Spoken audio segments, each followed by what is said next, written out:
ఢిల్లీ వేదికగా జరిగిన కేంద్ర జల వివాదాల పరిష్కార కమిటీ తొలి సమావేశం ముగిసింది. దాదాపు 2 గంటల పాటు సాగిన ఈ భేటీలో తెలుగు రాష్ట్రాల మధ్య ఉన్న జల వివాదాలపై సుదీర్ఘంగా చర్చించారు. సమావేశం అనంతరం తెలంగాణ ఇరిగేషన్ సెక్రటరీ రాహిల్ బొజ్జా మాట్లాడుతూ తెలంగాణ తరపున 12 కీలక అంశాలను చర్చించాలని కమిటీకి ప్రతిపాదించినట్లు తెలిపారు. ముఖ్యంగా పోలవరం, నల్లమల సాగర్ ప్రాజెక్టులను ఎజెండాలో చేర్చవద్దని తాము స్పష్టం చేసినట్లు పేర్కొన్నారు. కృష్ణా గోదావరి నదీ జలాలపై తమ వైఖరిని వినిపించామన్నారు. అయితే ఈ సమావేశంలో ఏపీ అధికారులు తమ అజెండాను వెల్లడించలేదని ఆయన వెల్లడించారు. తదుపరి సమావేశం ఎప్పుడు నిర్వహించాలనేది సిడబ్ల్యూసీ చైర్మన్ నిర్ణయిస్తారని అధికారులు తెలిపారు.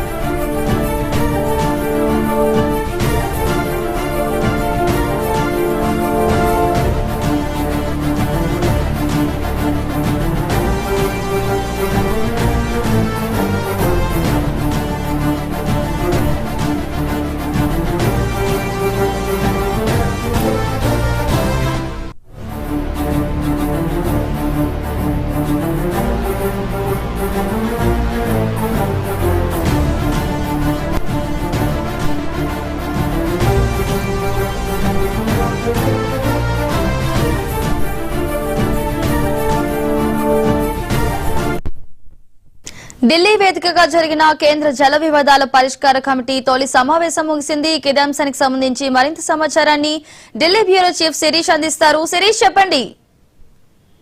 కేంద్రం ఆధ్వర్యంలో దాదాపు 2 గంటల పాటు సమావేశం జరిగింది. రాహుల్ బొజ్జా తెలంగాణ వైపు నుంచి మీడియాతో మాట్లాడారు. పోలవరం, నల్లమల సాగర్ ప్రాజెక్టును ఎజెండాలోకి తీసుకురావద్దని చెప్పేసి కేంద్రం స్పష్టంగా సూచించిందని చెప్పేసి ఆయన తెలియజేశారు. అదేవిధంగా ఈ ప్రాజెక్టు సంబంధిత వివాదం కారణంగా ప్రత్యేకంగా కమిటీ ఏర్పాటు చేయలేదని కూడా ఆయన తెలియజేయడం కూడా జరిగింది. అయితే తొలి సమావేశం అనేది కూడా పూర్తిగా ఎజెండా సిద్ధం చేయడానికే నిర్వహించామని చెప్పేసి ఆయన తెలిపారు.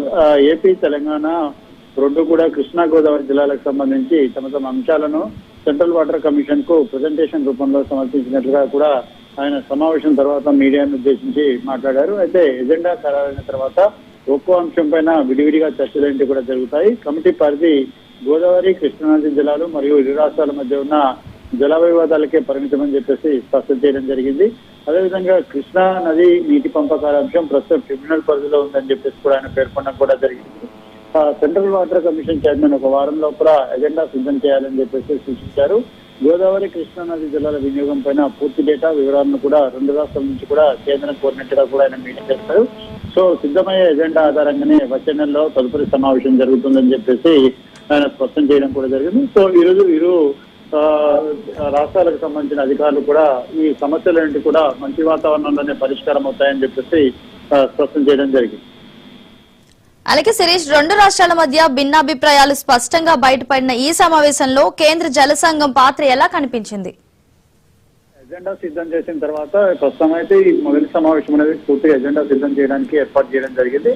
సో ఎజెండా సిద్ధం చేసిన తర్వాత ఎజెండా ఫైనలైజ్ చేసిన తర్వాత అప్పుడు దీనికి సంబంధించి అంశాల వారీగా సమావేశం అనేది కూడా జరుగుతుంది. 2 రాష్ట్రాలు కూడా కృష్ణా నది జలాలు, గోదావరి నది జలాలకు సంబంధించి తమ తమ ప్రజెంటేషన్స్ అన్నిటి కూడా కేంద్రానికి తెలియజేస్తాయి. అయితే వీటిపైన వివరంగా చర్చించి ఒక పరిష్కార మార్గం కనుక్కుందామని చెప్పేసి కేంద్రం సూచించడం జరిగింది. ఎందుకంటే బహిరంగంగానే కొద్ది రోజులుగా 2 రాష్ట్రాల మధ్య వివాదాలన్నింటి కూడా బహిర్గతమయ్యాయి. ఇప్పుడు మీటింగ్ వేదికగా మరోసారి ఈ వివాదాలన్నింటి కూడా బహిర్గతం కావడం జరిగింది. Right, thank you Sirish.